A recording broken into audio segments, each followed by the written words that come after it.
Exodus chapter 32 for May 19th, 2021. Here we learn of the tragedy of the golden calf. Verse 1. When the people saw that Moses delayed to come down from the mountain, the people gathered themselves together to Aaron and said to him, Up, make us gods who shall go before us. As for this Moses, the man who brought us up out of the land of Egypt, we do not know what has become of him. So Aaron said to them, Take off the rings of gold that are in the ears of your wives, your sons, and your daughters, and bring them to me. So all the people took off the rings of gold that were in their ears and brought them to Aaron. And he received the gold from their hand and fashioned it with a graving tool and made a golden calf. Now, Moses had been away for 40 days, so the Israelites thought he'd probably died from being so close to the Lord he got burned up. This shows us that they were not walking by faith, but by sight. They didn't believe in anything they couldn't see. And that's a problem because we can't see God. As Moses wasn't there, they decided to take matters in their own hands by making idols to worship. Aaron goes along with this, and he instructs them to bring all their gold earrings so he can use them to make a statue of gold, a golden calf, as it says. It's a young bull. You can see a photograph of one of these. Apparently was for sale at Christie's. Aaron, he just follows along. It's amazing. These people had spent 400 years in Egypt, where they had fully absorbed the practices of idol worship from the Egyptians. An important god of the Egyptians was Apis, the bull god, which is they probably used that as a model for their gold calf, although the other nations around them also had bull gods or golden calf gods and stuff, so they could have copied it from there too. And they said, These are your gods, O Israel, who brought you up out of the land of Egypt. When Aaron saw this, he built an altar before it. And Aaron made proclamation and said, Tomorrow shall be a feast to the Lord. And they rose up early the next day and offered burnt offerings and brought peace offerings. And the people sat down to eat and drink and rose up to play. And the Lord said to Moses, Go down, for your people, whom you brought up out of the land of Egypt, have corrupted themselves. They've turned aside quickly out of the way that I commanded them. They have made for themselves a golden calf, and have worshipped it and sacrificed to it, and said, These are your gods, O Israel, who brought you up out of the land of Egypt. Okay, the people declare that the bull god, idol here, was the God that brought him up out of Egypt, not Jehovah. And Aaron built an altar for it. But then, this is weird, he exclaimed that the next day would be a feast to Jehovah in front of this bull god. The next morning, the people offered burnt offerings and peace offerings on the altar, and they began to celebrate the new idol. Now, the Lord, with Moses on the top of the mountain, he orders him to get down right away because he says, Your people, whom you brought up, have fallen into sin. And he also explains what they have said and done, showing he knew exactly what they were doing. He even quoted them while Moses was up on the mountain. And the Lord said to Moses, I have seen this people. Behold, it is a stiff-necked people. Now therefore let me alone, that my wrath may burn hot against them, and I may consume them, in order that I may make a great nation of you. But Moses implored the Lord his God and said, O Lord, why does your wrath burn hot against your people, whom you have brought out of the land of Egypt with great power and with a mighty hand? Why should the Egyptians say, With evil intent did he bring them out, to kill them in the mountains, and to consume them from the face of the earth? Turn from your burning anger, and relent from this disaster against your people. Remember Abraham, Isaac, and Israel, your servants, whom you swore by your own self, and said to them, I will multiply your offspring as the stars of heaven, and all this land that I have promised I will give to you, your offspring, and they shall inherit it forever. The Lord tells Moses to leave him alone so that he can destroy all the people and start over by creating a great nation through Moses. And Moses turns the Lord's words right around to remind him that he, Jehovah, was the one who had brought the Israelites out of Egypt through mighty works. It wasn't Moses. And in earlier chapters, we know that was expressly stated so. He argued that the Egyptians would claim that Jehovah had brought his people out in the wilderness simply so he could destroy them. And he begged the Lord to relent from this decision and reminds the Lord that he had made a promise to Abraham, Isaac, and Israel to make of them a great nation that will inherit the land of Canaan forever. And here Moses is trusting that the Lord won't go back on his promise. Let's look at what's happened here. They violated several of the 10 Commandments. First of all, no other gods before me. What's this golden calf doing there? No images. It's an obvious image.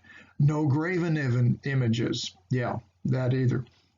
And don't bow down before them. Look what they had violated, and it was just shortly before that they had promised they would do everything the Lord said. Verse 14, and the Lord relented from the disaster that he had spoken of bringing on his people. Then Moses turned and went down from the mountain with the 2 tablets of the testimony in his hand. Tablets that were written on both sides, on the front and on the back, they were written. The tablets were the work of God, and the writing was the writing of God engraved on the tablets. When Joshua heard the voice of the people as they shouted, he said to Moses, there's a noise of war in the camp.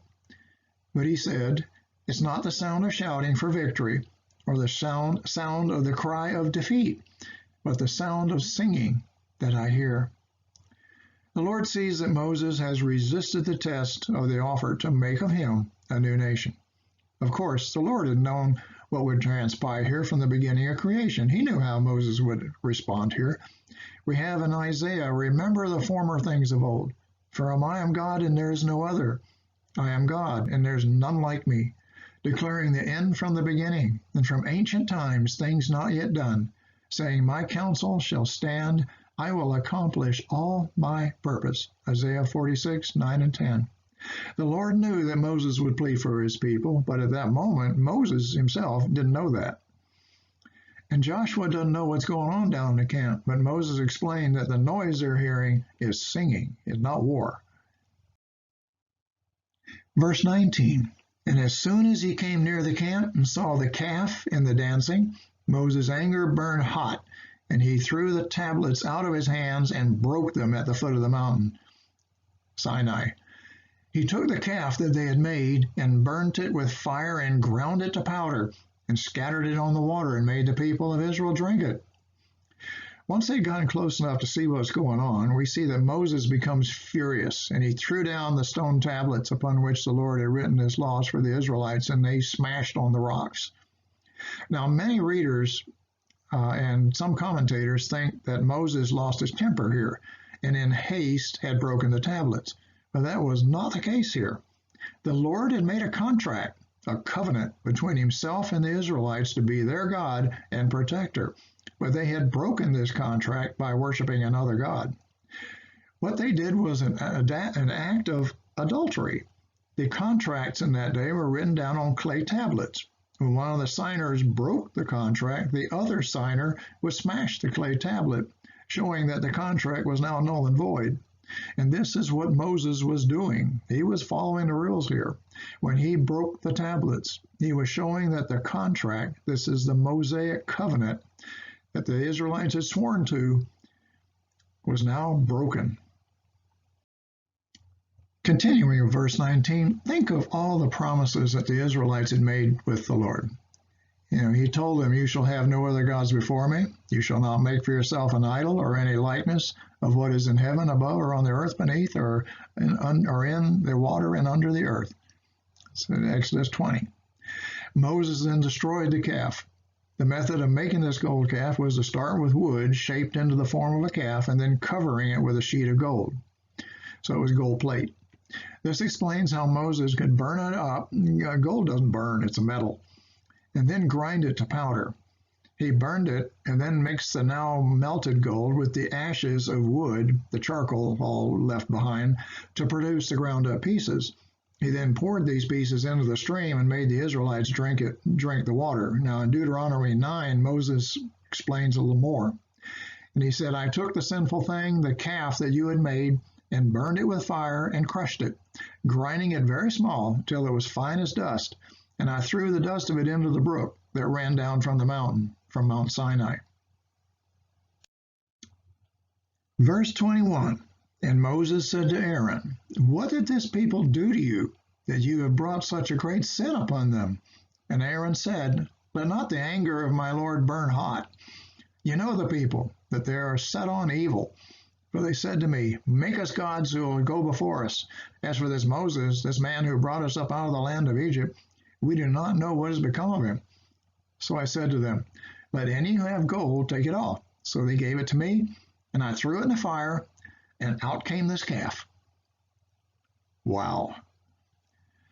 Moses asked Aaron to explain how he had allowed the people to sin like this. Aaron basically blames the people for talking him into making the idol. Not his fault, it's theirs, saying that since the people were hot-headed, he had to comply with their demand. He then blames Moses for this situation because he had not come down from the mountain soon enough. Well, Moses was with God and couldn't leave until God was finished.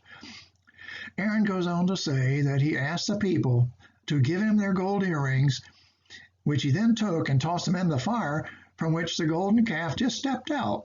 Amazing. Now, I don't know what the Hebrew for "are you kidding me" is, but that is what Moses must have thought when Aaron offered that ridiculous explanation. I mean, Aaron's explanation is a complete lie. Verse 25, and when Moses saw that the people had broken loose, for Aaron had let them break loose, to the derision of their enemies, then Moses stood in the gate of the camp and said, who is on the Lord's side? Come to me. And all the sons of Levi gathered around him. And he said to them, thus says the Lord God of Israel, put your sword on your side, each of you, and go to and fro from gate to gate throughout the camp. And each of you kill his brother and his companion and his neighbor. And the sons of Levi did according to the word of Moses. And that day about 3,000 men of the people fell. They died. Now, Moses doesn't even bother to answer Aaron's stupid, to reply to Aaron's stupid answer. It didn't deserve an answer. Verse 25 actually indicates that many of the people had stripped themselves naked with Aaron's permission. That's in the Hebrew, and were now dancing around wildly, making themselves the laughingstock of their enemies. Now, this suggests that they were being watched by scouts from the neighboring people groups. Now, Moses threw down the gauntlet. Who will stand for the Lord and who won't? No compromise. Right away, the Levites come over to stand with Moses and the Lord, while none of the other tribes did so. At this point, the Levites didn't know that Aaron and his sons would be appointed to be priests, and the other Levites would be assigned to take care of the tabernacle. Moses hadn't had a chance to tell them all that yet. They joined with Moses in part because he was the head of their tribe, but they also did this because they wanted to confess their crime and do penitence. Moses orders the Levites to go through the camp and slay all that had promoted this idol worship, and about 3,000 men were executed. That's a lot. But it also shows that many had not been involved in the instigation of making this idol, but had been tempted into joining this rebellion, and so they weren't executed. Verse 29, and Moses said, today you have been ordained for the service of the Lord, each one at the cost of his son and of his brother, so that he might bestow a blessing upon you this day. The next day Moses said to the people, you have sinned a great sin, and now I will go up to the Lord, perhaps I can make atonement for your sin. Now, verse 29 shows that the Levites had executed some members of their own family. These were apparently the ones who were the instigators of this whole plot, this whole thing to build the golden calf. The Lord recognized this willingness to follow his leading fully, and so Moses now announces that they will be ordained for service to the Lord. Moses tells the people that they have committed a great sin against the Lord by making and worshiping a false god. They broke the covenant. He then says he will go back up onto the mountain to try to make atonement for their sin and reestablish the Mosaic Covenant. Now in verse 31, Moses has gone back up onto the mountain. to meet with the Lord again. So we read, So Moses returned to the Lord and said, Alas, this people has sinned a great sin. They have made for themselves gods of gold. But now, if you will, forgive their sin. But if not, please blot me out of your book that you have written. But the Lord said to Moses, Whoever has sinned against me, I will blot out of my book. But now go, lead the people to the place about which I have spoken to you. Behold, my angel shall go before you. Nevertheless, in the day when I visit, I will visit their sin upon them. Then the Lord sent a plague to the people, because they made the calf, the one that Aaron made. Now he, Moses, confesses the great sin of the Israelites to the Lord and asks God to forgive them. But if not, he asks the Lord to blot his name out of the book that you have written, that he would take their place. The Lord explains to Moses that, Moses, you can't take their place, and that he deals with each person individually. In Psalm 49:7, we see this, Truly no man can ransom another or give to God the price of his life. We can't do it for others. The Apostle Paul also offered to take the place of his people, the Jews, but God declined the offer for the same reason. He said in Romans 9:3, For I could wish that I myself were accursed and cut off from Christ for the sake of my brethren, my kinsmen, according to the flesh. There's only one person who's qualified to bear the sins of another and take the judgment intended for the sinner, and that's Christ Jesus. He bore the sins of all humanity upon himself when he was on the cross and suffered his Father, turning away from him because God cannot look upon sin. 2 Corinthians 5 explains it this way, For our sake he made him to be sin who knew no sin, so that in him we might become the righteousness of God. Moses is now told to lead the people to the place that God had spoken to him about, and that the angel of the Lord will go before them to show them the way. This is the Shekinah glory. Finally, the Lord warns that he will eventually visit their sin upon them, once their sins have reached the limit. And we read, Then the Lord said to me, Though Moses and Samuel stood before me, yet my heart will not turn toward this people. Send them out of my sight, and let them go. And that means into Babylonian captivity. That was Jeremiah writing in 15:1. Let's stop and look at 33 again. But the Lord said to Moses, Whoever has sinned against me, I will blot out of my book. So what is this book? It's mentioned in several places in the Bible, and here are a few. In Psalm 60, Let them be blotted out of the book of the living. Let them not be enrolled among the righteous. In Philippians 4, Yet, yes, I ask you also, true companion, help these women who have labored side by side with me in the gospel, together with Clement and the rest of my fellow workers, whose names are in the book of life.